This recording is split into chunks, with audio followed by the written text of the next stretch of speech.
The humid air hung heavy over the dusty road as Chief Kanga's sleek car came to an abrupt halt.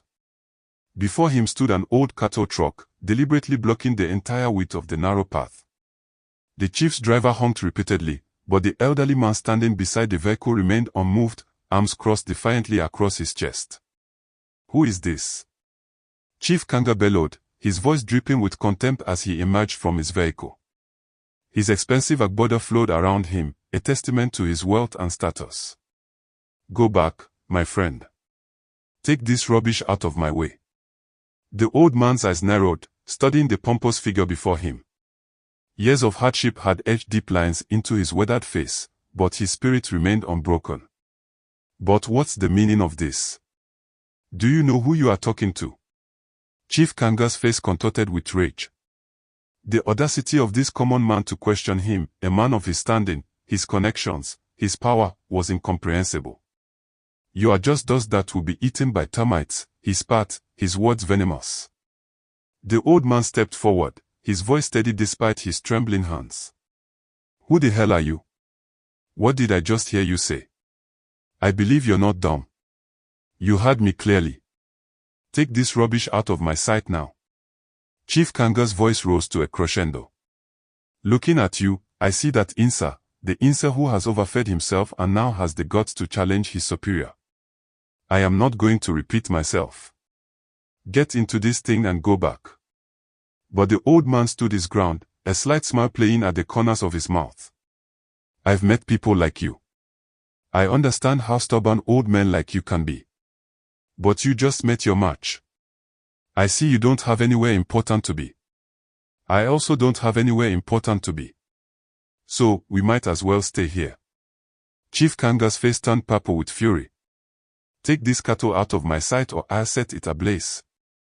His hands reached for something in his vehicle, and suddenly the situation escalated from a war of words to something far more dangerous. The old man's demeanor changed. "I can see you are indeed a troublemaker. You came here for trouble, and I am going to give you an overdose of it, so that next time you are not going to try."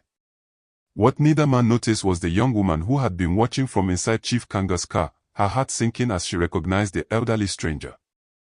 As the confrontation reached its boiling point, Ego, Chief Kanga's daughter, finally emerged from the vehicle. "Stop. Daddy, this is my man. We are actually on our way to see you." The revelation hung in the air like a thunderclap. The old man's expression shifted from defiance to shock, then to horror as he realized whose daughter stood before him. "Not now," he muttered, his voice barely audible. But Ego persisted, her voice pleading. "Daddy, he's a nice guy." Chief Kanga's rage found new fuel. "No way. If you know what is good for you, get into this car this minute because there is nothing you will ever have with this boy." He spat the last word with utter disdain, his decision final and absolute. The journey to Chief Kanga's home should have been triumphant. Obi, the young man in question, sat beside his uncle in their vehicle, the weight of the earlier confrontation pressing down on them both. His uncle, a wise man who had seen many things in his years, kept glancing at the engine temperature gauge with growing concern. "Uncle, please, I don't want to put you in this," Obi finally said, breaking the uncomfortable silence. "I don't want to get you angry. Just whatever happened there, just let it go. Act like it never happened." But his uncle was not one to let things pass so easily. "I'm already upset. Yes. I want to add everything together and see if I can explode. In short, let me explode. Why did you walk out in such manner? I said just let this thing go." "I don't want to get you upset," Obi insisted, his jaw clenched tight. "Besides, you said something when we were going. You were the one that said this journey is not smooth, which means one thing, misfortune. So why are you now worried?" The car began to overheat, steam rising from under the hood like spirits ascending from the earth. They pulled over, and Obi's uncle lifted the hood, staring at the engine in bewilderment. Somehow the fact that this is a new car, that the engine has never been tampered with, this overheating is what I don't really understand. This is a bad sign. As they waited for the engine to cool, Obi's mind drifted back to memories he had tried to bury. His father's face, kind and gentle, appeared before him. Then the image shifted, darkened, showing his father on his knees before Chief Kanga, begging for mercy over a land dispute that should never have escalated to such heights. I am the one doing this, Obi whispered to himself, though his uncle couldn't hear. I don't want my son to marry Kanga's daughter. I've given him several signs and he refused to listen. But the voice wasn't his, it was something older, deeper, speaking through him from beyond the grave. His uncle tried again and again to start the car, pouring water into the radiator, checking connections, doing everything a man of his mechanical knowledge could do. But the vehicle refused to cooperate. Even if it's a trailer, the overheating would have stopped by now, he muttered, frustration evident in every word. Meanwhile, at Chief Kanga's residence, the family awaited their guest with growing impatience. Ego paced back and forth, her phone clutched in her hand, calling Obi repeatedly. Each unanswered ring added to her father's irritation and her own mounting anxiety. Baby, what's going on? She finally managed to reach him. My dad is already getting worried and I'm feeling frantic. What's happening? But the line was poor, cutting in and out, Obi's responses fragmentary and unclear. Chief Kanga's brother, who had come for the meeting, tried to calm the situation. If he's coming from his hometown, the journey will be a little longer. Patience, Kanga. Patience is just what we need. But Chief Kanga was beyond patience. What kind of man will keep his in-laws waiting at the very first meeting? It goes a long way to show the kind of man he is. If he will open his mouth himself and give this as an excuse, it is going to be categorized as a lame excuse.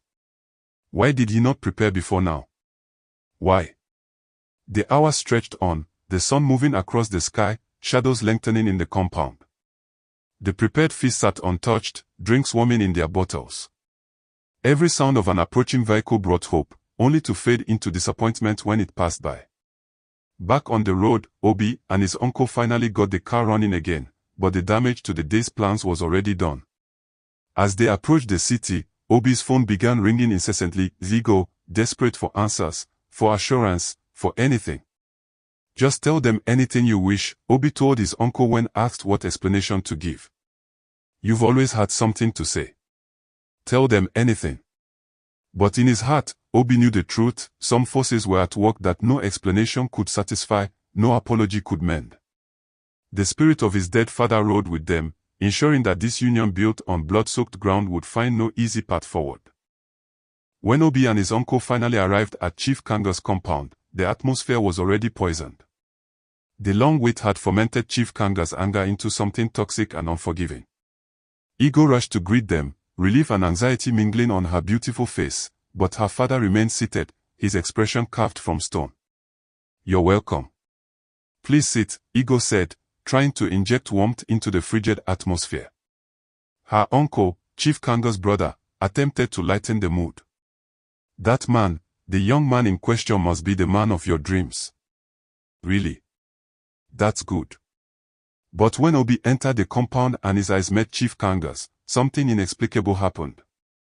Recognition flashed between them, not of individuals, but of something deeper, more primal. In that moment, Obi saw not just the man who sat before him, but the man who had humiliated his father, who had driven him to his grave over a piece of land. Chief Kanga, for his part, saw the old man from the roadblock in Obi's features, the same defiant eyes, the same stubborn set of the jaw. Who is your father here? He asked, his voice dangerously quiet. Baby, this is my father, Ego replied, gesturing toward Chief Kanga. The word baby seemed to trigger something in Obi. This man here is your father. The contempt in his voice was palpable, unmistakable. Yes, Ego confirmed, confusion growing as she sensed the sudden shift in Obi's demeanor. Please come. Are you okay? What's the problem? Is everything fine? But Obi was already backing away, his face twisted with disgust and anger. Let's get out of here, he said to Ego, grabbing her arm. Let's get out of here. Just move. He turned and walked out without another word, leaving a stunned silence in his wake. The room erupted. Chief Kanga's brother asked the question everyone was thinking, what just happened? Do you know that young man from anywhere? Honestly, my brother, I have never met him before, Chief Kanga replied, though something in his eyes suggested otherwise. I am actually asking myself, who is he? Who is his father for him to be looking at me like that? What kind of attitude is that? Ego ran after Obi, catching him before he reached his vehicle. Dad, please. What is going on? Is this supposed to be a kind of joke or what? Tears streamed down her face, her perfect makeup running in dark rivulets. But her father's response was cold and absolute. Were you not there to see the way he was looking at me? Who is he to refer to me as this man? This man. His voice rose with each word. I do not know irresponsible people. As far as I'm concerned, he's a lunatic. Yes, a lunatic. Ego's uncle tried to interject, to find some middle ground, but Chief Kanga would hear none of it. The manner that man showed proves that he is highly irresponsible. Can you imagine, even if he knows the father of the person he wants to marry, must he be so disrespectful? Throughout this exchange, Ego stood torn between two words, the father she loved and the man she had chosen. Uncle, I do not know what is going on, but what I know is I love Obi and I will not watch him slip away. Chief Kanga's expression softened slightly when he looked at his daughter. You should know that your happiness is of paramount importance to me. Because you are telling me that you love that young man, I am willing to give him a chance. But he has to come back here and apologize to me. Else, I am going to teach him a lesson that he will never forget. The ultimatum hung in the air, clear and uncompromising. Ego looked at her uncle, silently pleading for support. Love it. Convince him. Let him come and apologize, her uncle advised, trying to be the voice of reason. But Chief Kanga's final words carried a weight that transcended mere pride. What I am saying is rooted in tradition. Tradition is supreme to love, supreme to emotion, supreme to feelings. He has to come here and apologize. That is the tradition and it is final. As night fell over the compound, three hearts harbored three different storms. Chief Kanga plotted his revenge against the son of the man who had dared to stand against him. Ego wept for a love caught in the crossfire of ancient grudges. And somewhere in the city, Obi sat in darkness, wrestling with the ghost of his father and the impossible choice between love and vengeance. That night, Obi could find no peace. He paced his modern apartment, the city lights glittering below like fallen stars, but he saw none of it. His mind was trapped in the past, in memories that had shaped his entire existence. His uncle sat watching him, worry etched into every line of his face. Finally, he could bear the silence no longer. Now that you're not driving, can we talk about what happened there? Uncle, please. I don't want to put you in this, Obi responded, his voice hollow. I don't want to get you angry. Just whatever happened there, just let it go. Act like it never happened. But his uncle persisted. I'm already upset. Why did you walk out in such manner? The dam broke. Obi turned to face his uncle, and in his eyes was a pain so deep it seemed bottomless. Go home and ask your wicked father, he said, his voice trembling with suppressed emotion. When Ego arrived at his apartment later that night, uninvited but desperate, the confrontation that followed would change everything. How could you do this to me? She demanded, bursting through his door. How could you just humiliate me in that manner in front of my family? You're not supposed to be here, Obi said, trying to maintain distance, trying to protect her from the truth he knew would destroy her. No, I won't leave this place until you tell me what the entire drama in my father's house was all about. Her voice broke on the last words, tears threatening to fall again. Like I said, go home and ask your wicked father. The words struck Ego like physical blows. It's obvious you have something against my father. She stepped closer, forcing him to look at her. Tell me. Tell me what he did. Obi's control shattered. You want to know? You really want to know? His voice rose, years of suppressed rage finally finding release. Your father killed my father. That's what he did. Your wicked, murdering father killed mine. Ego stumbled backward as if struck. What? My father killed your father? How? And then Obi told her the story, every painful detail. How his father had been a good man, an honest man who had bought a piece of land and paid for it in full, completing all the traditional rituals. How he had fenced the land and begun to build their family home.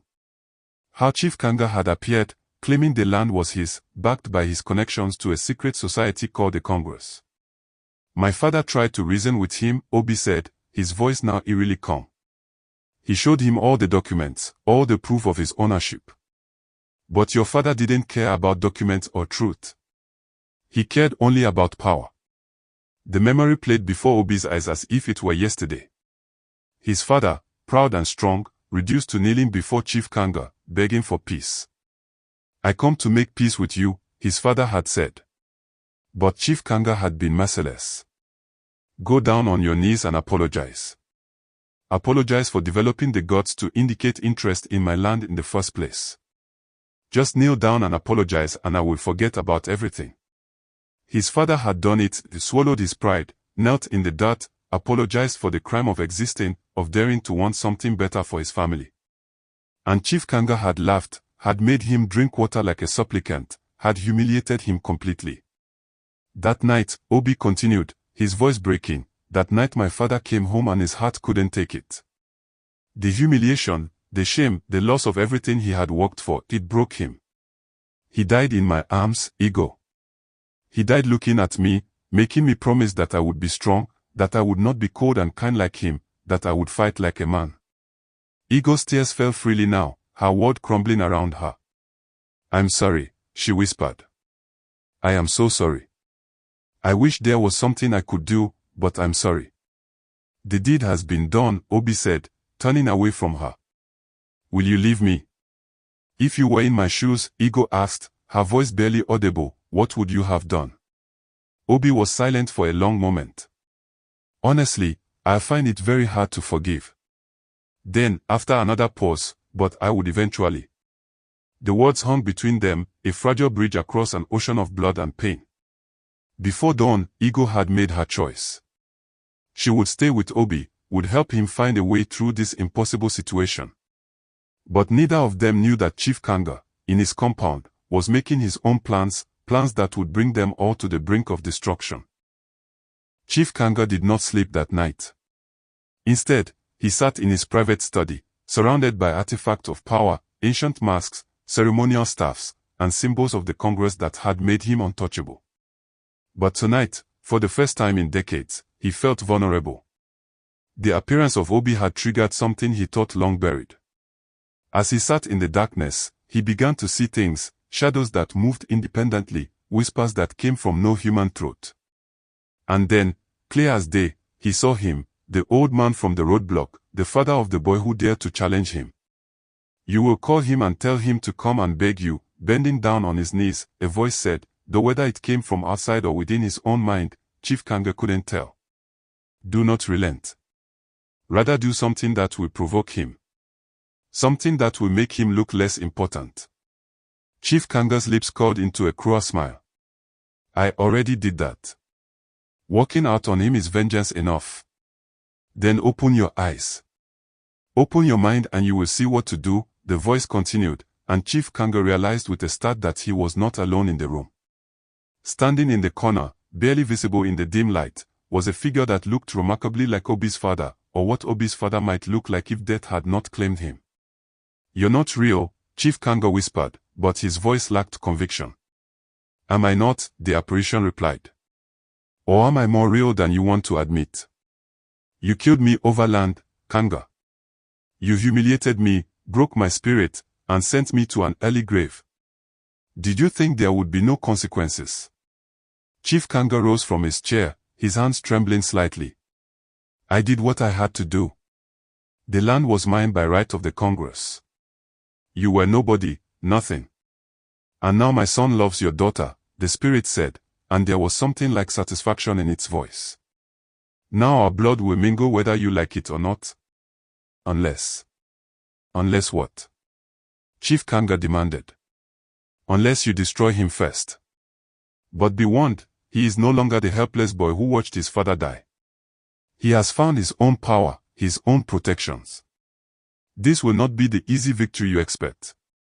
The apparition faded, leaving Chief Kanga alone with his thoughts and his growing fear. He had faced many enemies in his life, had crushed them all beneath the weight of his connections and his ruthlessness. But this was different. This was personal, and worse, this was spiritual. Meanwhile, across the city, Obi sat in his own darkness, his uncle having finally departed. He knew what he had to do, though the path terrified him. His father's dying words echoed in his mind, "Don't be cold. Do not be kind. Don't be sorry. Let the entire world see you as a wicked person." "Now I understand," Obi said to the empty room, though he felt his father's presence as clearly as if the old man stood beside him. "A man must not be cold. I am ready to be a man now." The supernatural chess game had begun, with ego caught in the middle as both prize and pawn.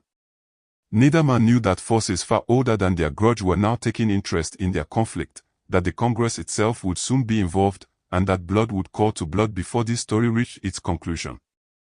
In her room at her father's compound, Ego felt the shift in the air. Something had changed, something fundamental.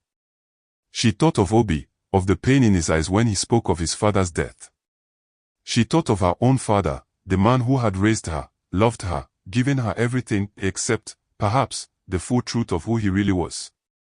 "What have you done, Daddy?" she whispered to the darkness. "What have you done?" The night offered no answers, only the certainty that the morning would bring new conflicts, new challenges, and new revelations that would test them all to their breaking points. The Congress met in a place that existed on no official maps. Deep within the city, hidden behind layers of security and secrecy, the most powerful men in the region gathered to discuss matters that would never appear in any newspaper or court record. Here, the real power of the nation resided, not in government offices or military barracks, but in this room where masked figures decided the fates of millions. Chief Kanga entered with his head held high, but those who knew him well could see the tension in his shoulders, the slight tremor in his hands. He was here to defend his actions and to seek the Congress's blessing for what he planned to do to Obi. "What does this young man want from us?" the Great One asked, his voice distorted by the ceremonial mask that hid his features. "Wealth," Chief Kanga began, but was immediately interrupted. "No, uncle. He has money in abundance," said another member, one who had been investigating Obi. "He wants protection." "Protection. That he shall get," the Great One declared. "Get me a picture of this young man, and first thing tomorrow morning, I will take care of it." But Chief Kanga rose to his feet, his voice carrying across the chamber. "Great One, I have an objection. This young man must be tested and trusted. We cannot just accept anyone into this Congress without proper vetting." The room fell silent. Challenging the Great One's decision was dangerous, even for someone of Chief Kanga's standing. But desperation made him bold. "Is there any case against him?" the Great One asked, his tone suggesting he already knew the answer. Chief Kanga's response was immediate and passionate. "Great One, this hooligan came into my family to marry one of my daughters, and in that process, he gave me the kind of insult that nobody has ever given me in my entire life. I started to investigate him based on that, only to discover that he has done the same thing to 3 other families. Is this the kind of young man you want to bring into the League of Men? No, he's a hooligan and this circle is not for hoodlums." The accusation was a lie, but Chief Kanga delivered it with such conviction that doubt began to spread through the chamber. However, Obi's sponsor, a powerful member in his own right, was not so easily defeated. "Then we have to set up a panel to screen him," the Great One decided, his tone suggesting this was the only fair solution. But Chief Kanga pressed his advantage. "We have a tradition in this circle that must be followed. The registration fee of 1 billion naira must be paid in full by any intended member. This young man has not paid. So what is going on?"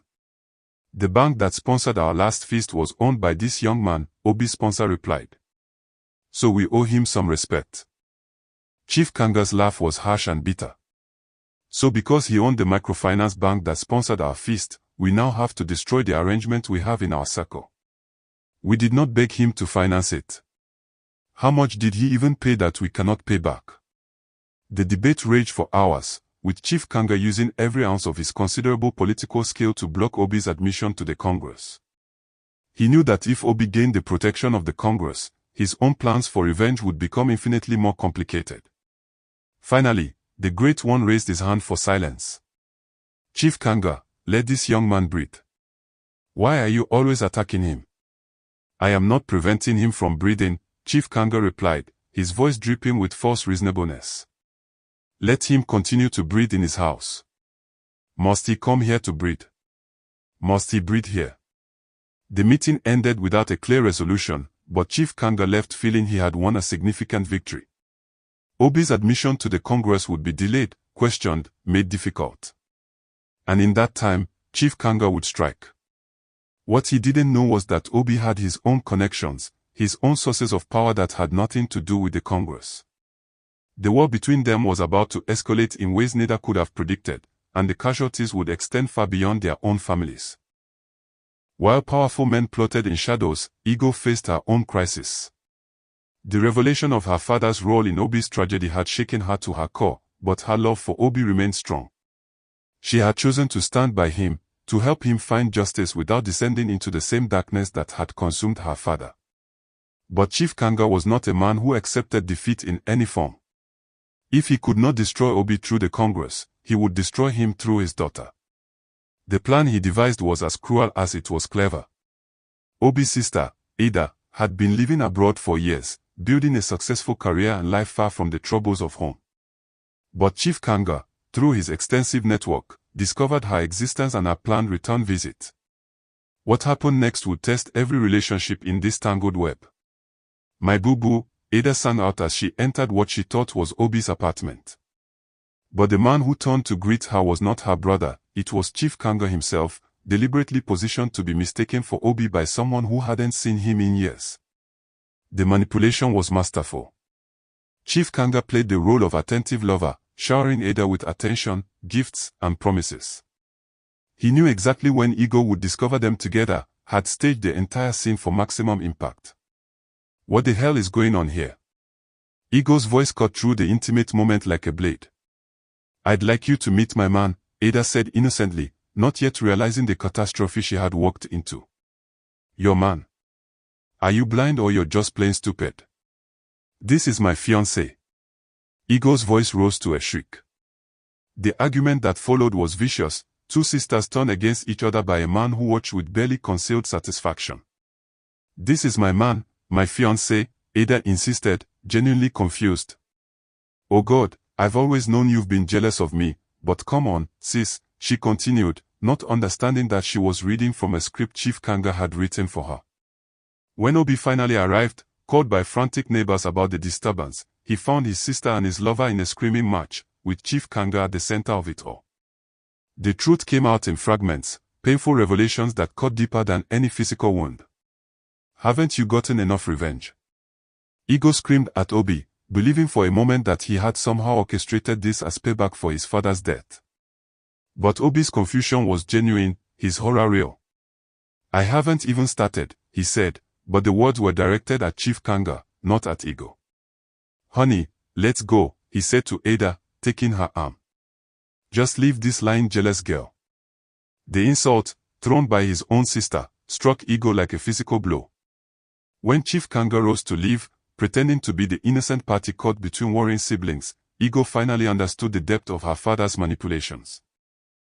Dad, did you hear that? She called after him, but Chief Kanga was already gone, his mission accomplished. He had driven a wedge between Obi and Ada, had humiliated Ego publicly, and had demonstrated once again that he held all the cards. But what Chief Kanga didn't anticipate was Ego's resolve. After the initial shock wore off, after the tears and the rage subsided, she sat down with both Obi and Ada and pieced together what had really happened. Ada's horror at discovering she had been used as a pawn in her father's vendetta was matched only by her fury at Chief Kanga's manipulation. He knew, Ada said, her voice hollow. He knew exactly who I was.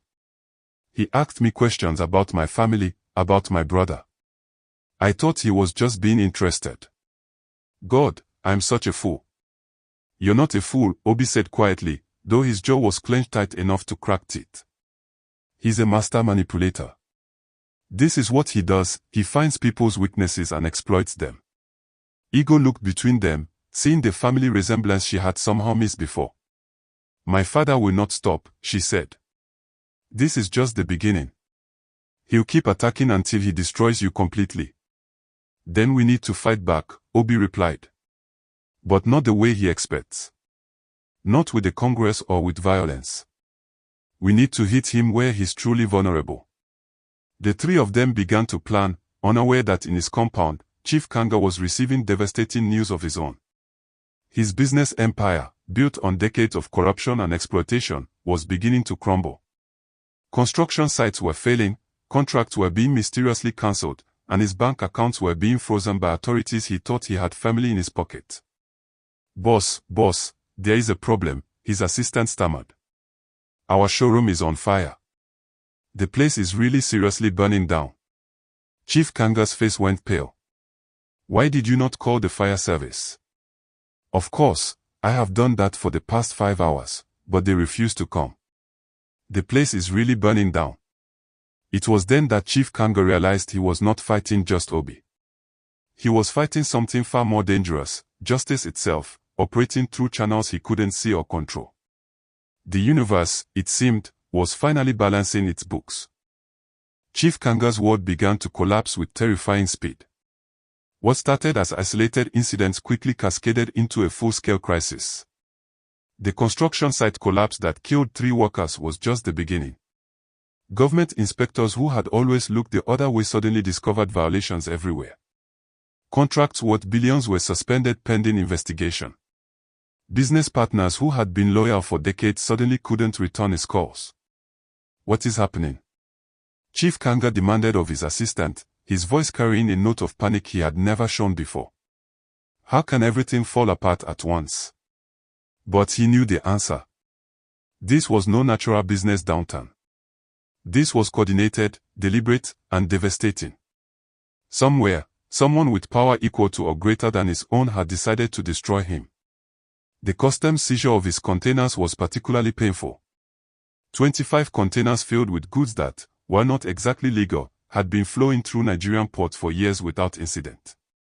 The goods were counterfeit products worth millions, and suddenly they were gone, seized by authorities who cited laws that had been on the books but never enforced. Boss, she said we should come tomorrow, his assistant reported after visiting a contact at customs who had always helped them before. Tomorrow. Chief Kanga's voice rose. You want me to wait until tomorrow? They want to sell my goods before we get there. Are you mad? His assistant mentioned knowing someone at customs, a former classmate who might help. But when they arrived at the office the next day, they were met not with assistance but with cold indifference. I lost my father yesterday, the customs official said, though everyone in the room knew this was a lie. You can come back next week Friday. The message was clear, Chief Kanga's protection was gone. The network that had made him untouchable was no longer taking his calls, no longer interested in his bribes, no longer willing to bend the rules on his behalf. In his study that night, surrounded by the artifacts of his power, Chief Kanga finally admitted to himself what was happening. That boy has joined a new order, he muttered. Foreign businessmen from China, India, name them. They are powerful. His brother, who had tried to warn him, shook his head sadly. This is the time you need to make peace. Some battles are better not fought. These young boys are men. This generation is heartless. But Chief Kanga's pride would not allow retreat. I am not a weakling. You know it yourself that I am a fighter. And when I fight to finish. Yet even as he spoke these words, another disaster struck.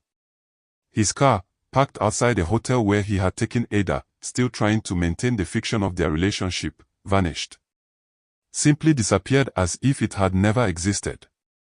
My car that I parked outside is nowhere to be found, he told Ada, his voice betraying his confusion and growing fear. Who could have taken it, she asked, though she already suspected the answer. That boy, of course, Chief Kanga replied. But how did he get to know I am here? How did he move that car from here? The answer was simple but terrifying, Obi knew everything. Somehow, impossibly, he seemed to have eyes everywhere, to know Chief Kanga's movements before he made them. It was as if the ghost of Obi's father was guiding his son, showing him exactly where to strike and when. Chief Kanga's empire continued to crumble. His political allies distanced themselves. His business partners sued him for breach of contract. His bank accounts were frozen pending investigation into corruption charges. Everything he had built over decades was being systematically dismantled. And through it all, he received periodic reminders of who was behind it. A message would arrive, "You have 24 hours left." For what, it never specified, but the threat was clear. Time was running out. "Make peace with that boy before it is too late," his brother advised again. But Chief Kanga could not see a path to peace that didn't involve losing everything he valued most: his pride, his reputation, his sense of superiority over those he deemed beneath him. What Chief Kanga didn't understand was that the destruction of his empire was not Obi's primary goal. It was a message, a demonstration of power meant to bring him to the negotiating table on terms that would allow justice for the past while preserving some hope for the future. But Chief Kanga's inability to humble himself, to admit wrongdoing, to seek genuine reconciliation, meant that the war would continue escalating until one side or the other was completely destroyed. Desperation drove Chief Kanga to actions he would have once considered beneath him. With his empire crumbling and his options narrowing, he decided to force Obi's hand through the one leverage he still possessed: Igo's pregnancy. When Igo's sister revealed the secret to Chief Kanga, his rage was volcanic. "Igo is what?" he thundered, his face contorting with fury. "Are you pregnant?" Igo stood before her father, no longer the obedient daughter but a woman who had made her choices and would stand by them. "Dad, I'm an adult." "You are an adult. And that explains why you will allow a lunatic to get you pregnant." Chief Kanga's voice dripped with contempt. "Why will it be the one that will make it happen with a lunatic?" But Igo was done being controlled. "You're here yelling too much. I'm having a headache. I can take care of my child." Chief Kanga's response was to threaten the very foundations of Obi's new power. "I need you to tell that lunatic who got you pregnant that he has bitten more than he can chew. Based on what he has just done, I am going to grind him to a halt in a way he may never be able to forget." The threat was real. Chief Kanga might be weakened, but he was not yet powerless. He used his remaining influence to pressure Obi in new ways, attempting to force him into a humiliating public apology complete with presenting a cow as a traditional symbol of submission. "You know you have to provide a cow," Chief Kanga told Obi when he finally came, under pressure from Igo, to attempt reconciliation. "A fat cow that is good enough to be presented to a man of my caliber is 4 million naira. Obi's uncle tried to reason with Chief Kanga. "There's no cow, there's no money. Why do I have this very disturbing feeling that you are completely stupid?" he finally burst out in frustration. But Chief Kanga was immovable. "I am not going to have any discussion with this young man until a live cow is standing in my compound or the equivalence in naira." The absurdity of the demand, a cow as payment for an apology, would have been comical if the stakes weren't so high. Obi's pride warred with his love for Igo and his responsibility to their unborn child. "I cannot go on my knees to apologize to the man who killed my father," Obi told Igo when she begged him to comply. "Talk more of giving him a cow. Then please at least do it for my sake," Igo pleaded, her hands cradling her growing belly. "It's selfish, like your father," Obi replied, and immediately regretted the words when he saw the pain in her eyes. "Like I said, I cannot do it. I will not do it." Igo's response was devastating. "Then it's fine. It's obvious you do not love me enough. I just go and bear my cross all by myself. And when the burden is too heavy for me to carry, perhaps I'll just take my own life." The threat of suicide, whether genuine or manipulative, forced Obi's hand. He bought the cow, presented it to Chief Kanga's compound, and prepared himself for the humiliation his father had endured years before. But when the moment came for him to kneel and apologize, something in Obi snapped. "I will not apologize to any beggar," he declared. "And you see that my cow? I must live with that cow." Chief Kanga's response revealed the true extent of his moral bankruptcy. "The cow that is already anchored in my garden goes nowhere. The only thing you will leave in my garden is the cow shit. And if you make me angry, I will pack the shit and go because even that shit is a man to your garden." The confrontation escalated until Obi's sponsor from the Congress intervened. "Chief, please, we have dragged this matter enough. Obi here is a man like you. Don't expect him to go down on his knees trying to do what you ask him to do. Remember, he's also a masquerade." The word masquerade in this context meant a man of power and status, someone who could not be expected to grovel. It was an assertion that Obi had achieved standing equal to Chief Kanga's, a claim that enraged the older man even further. But then, unexpectedly, Chief Kanga's wife appeared. She had been watching, listening, growing increasingly horrified at her husband's behavior. Without a word, she picked up a symbolic item, a ceremonial cup, and walked to where Obi stood. "My daughter," she said to Ego, who had been watching the confrontation with tears streaming down her face. "Take this. Go and give it to the man you have accepted." The gesture was clear. Whatever Chief Kanga's position, his wife recognized Obi as Ego's chosen husband and gave her blessing. It was a public rebuke of her husband's actions, a statement that family and love mattered more than pride and vengeance. Chief Kanga stood frozen, watching his wife undermine his authority, watching his last attempt to control the situation slip away. He had won nothing and lost everything: his daughter's respect, his wife's support, and any moral high ground he might have claimed.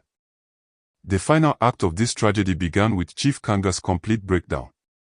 His business empire was gone, his family fractured, his reputation in ruins. He sat in his study, no longer the powerful man who had ruled through fear and connections, but a shell of his former self. Ada, who had continued living in his house to maintain her cover, finally confronted him. "Boo Boo," she called out, using the pet name that now carried only mockery. "Tell me sorry."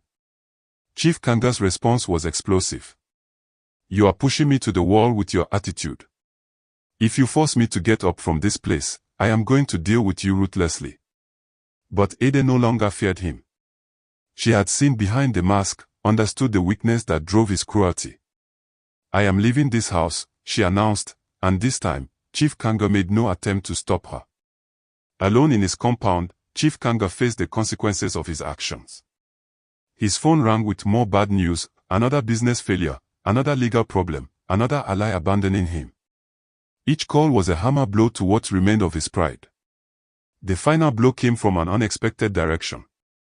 Chief Kanga had always derived his power from the Congress, from his connections and his willingness to do what others wouldn't.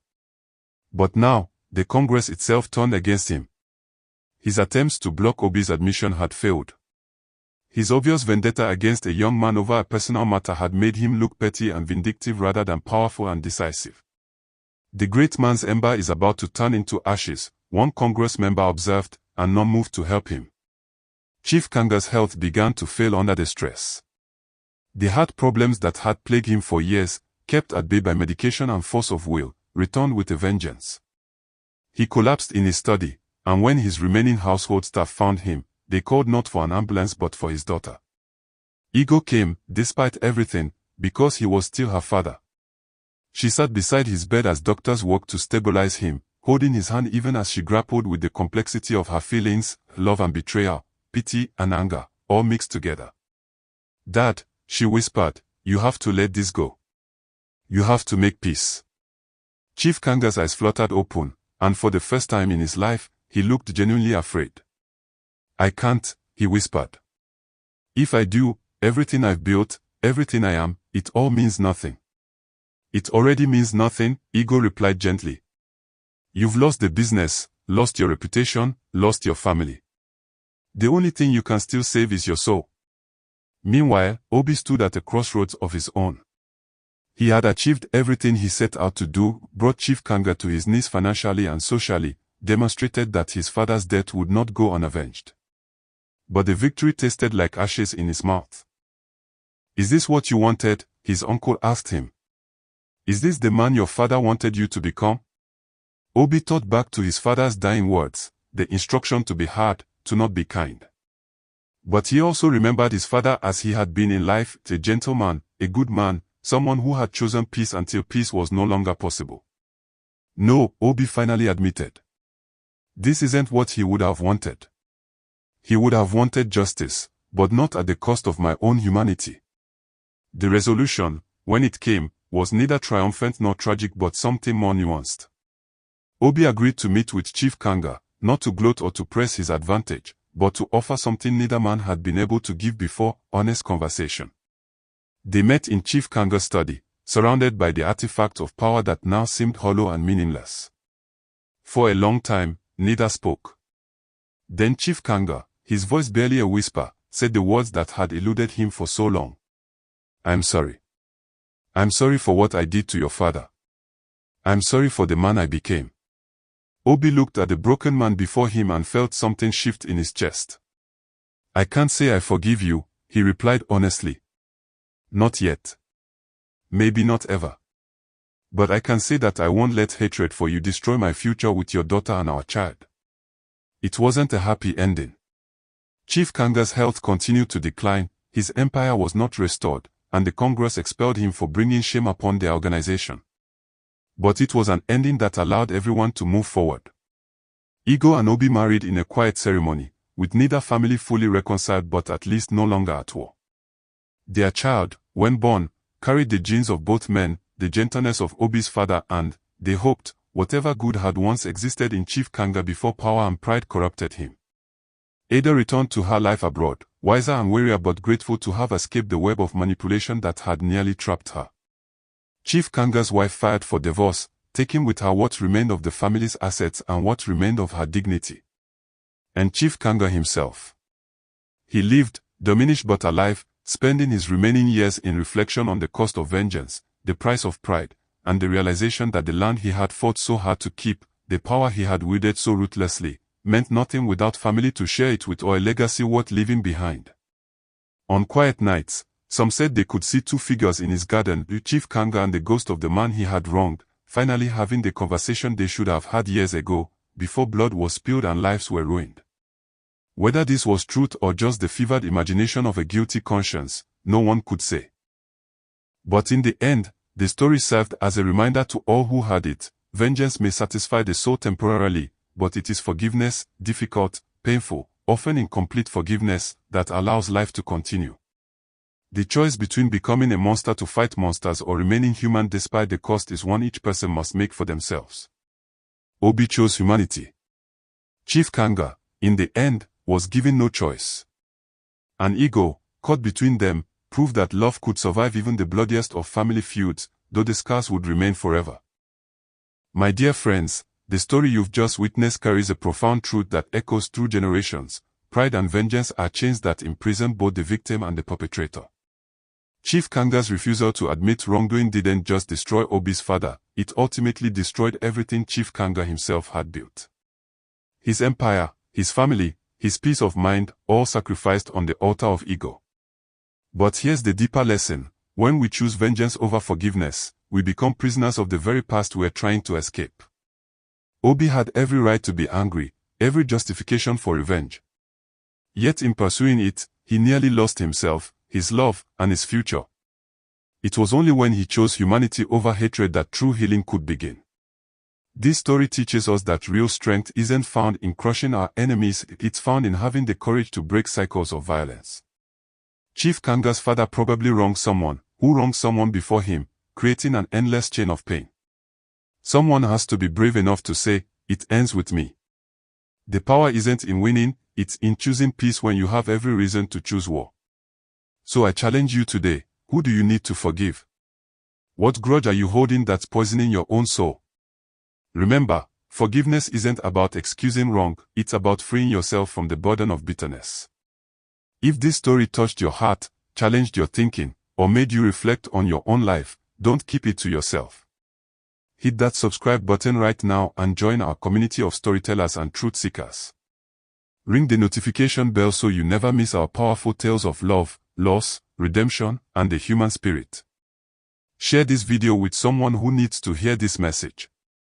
Drop a comment below telling us what lesson hit home for you. Come back next week for another compelling story that will move your soul. Together, we grow, we learn, we heal. Until next time, choose love over hate, and peace over pride.